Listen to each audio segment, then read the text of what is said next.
Today I want to talk about the lack of sex education and communication with your children. It sounds like it's probably an old topic.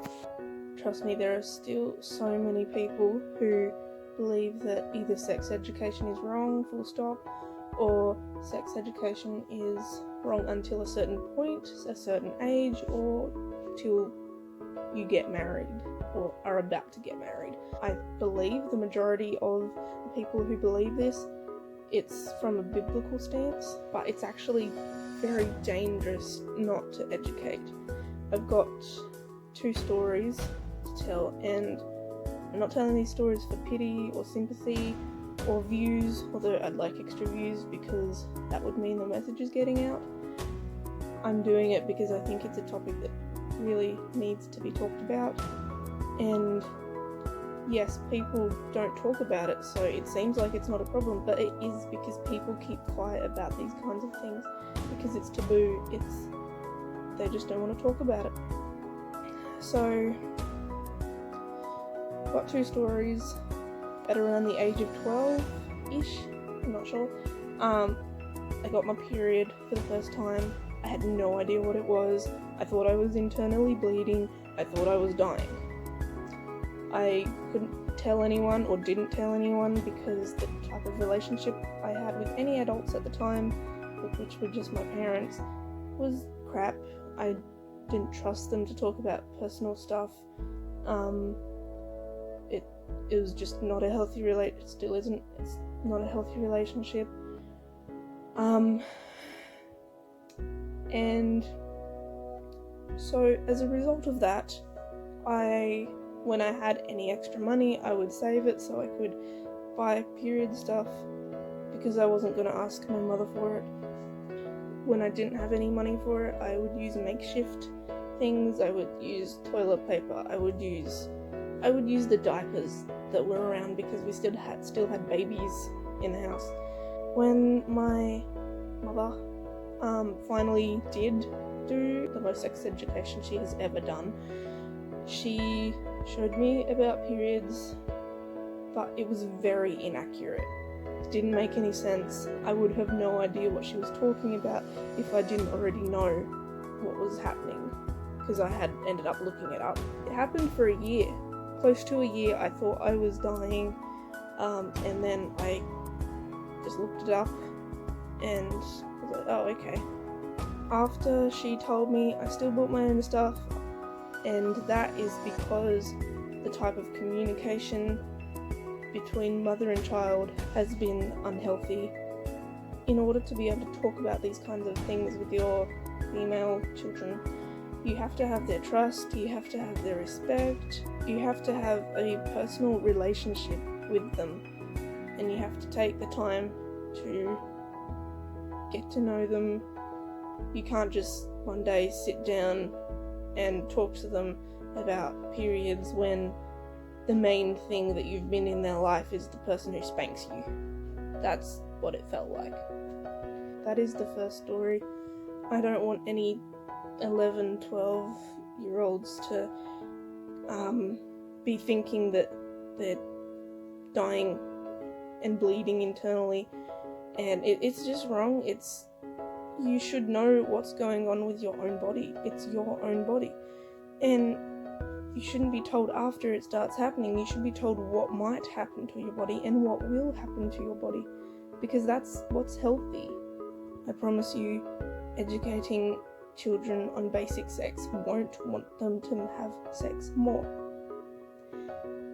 And I promise you that saying to your children, well, sex is this awful thing that you will be condemned to hell for and blah blah blah blah blah, I promise you that is most likely going to make them want to have sex, just to see what it's all about, because you're making it so mysterious. You're not telling them what it is.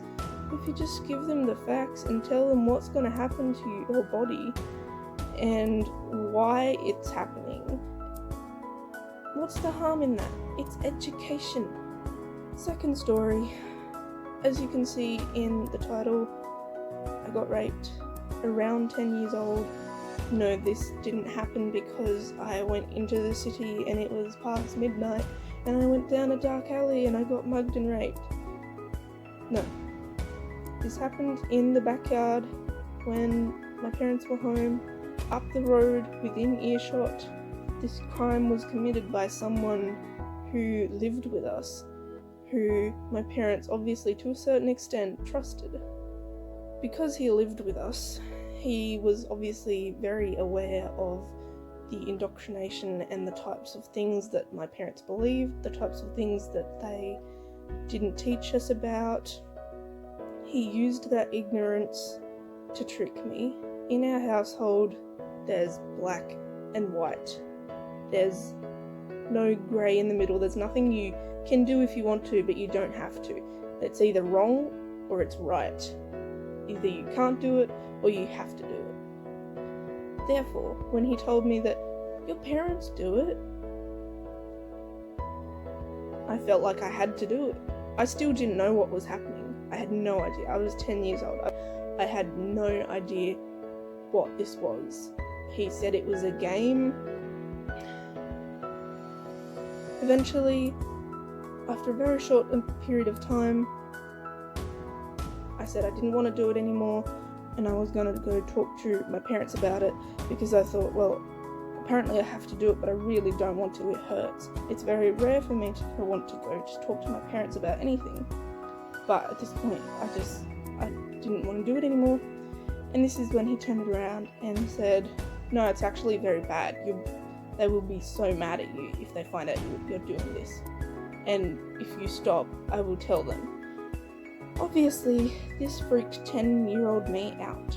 After it stopped happening, like months after it stopped happening, I found out that it was how you get pregnant. But I still didn't know all the ins and outs of it. I had no idea. That's all I knew, that it's how you got pregnant. Therefore, I did not know about the 9-month thing. So up until the ages of around 11 and 4, so about 3 years, I was so scared that I was gonna have a baby. I was so scared. I didn't know what to do. I didn't know who to talk to. I was so scared. Going back to when it actually stopped, yes, it's awful to be raped. But probably the worst thing was the fact that when my mother found out, she said that it was my fault and that I was not supposed to show boys' skin. That's what she said. As a Christian, or at least someone who believed that there was a God,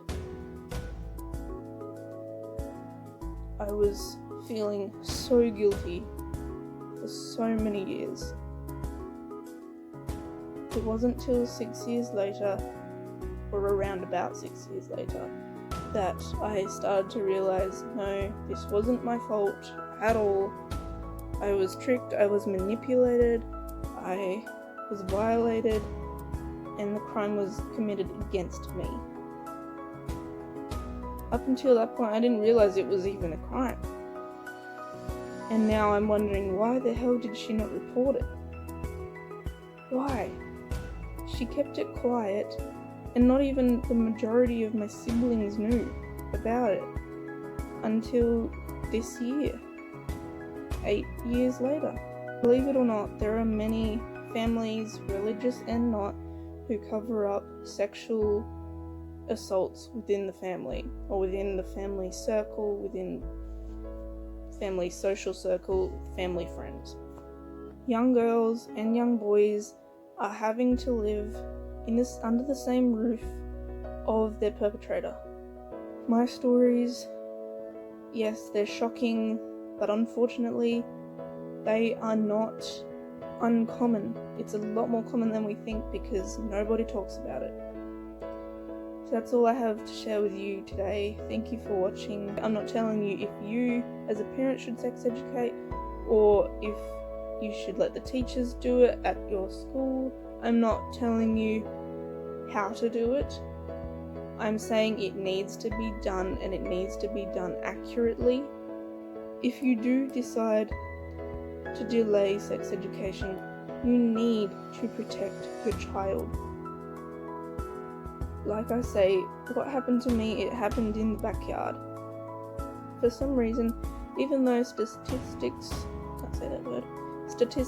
say the majority of these types of crimes are committed by a family member or someone inside the home or someone who knows the victim very well, for some reason we don't accept it. We don't realize that your husband or your brother or your uncle or that person who has come to stay with you for a few months, sisters and aunts and other female family members, family friends, they can all do this too. They can all victimize your child or a child who is very close to you. Thank you for watching. See you later.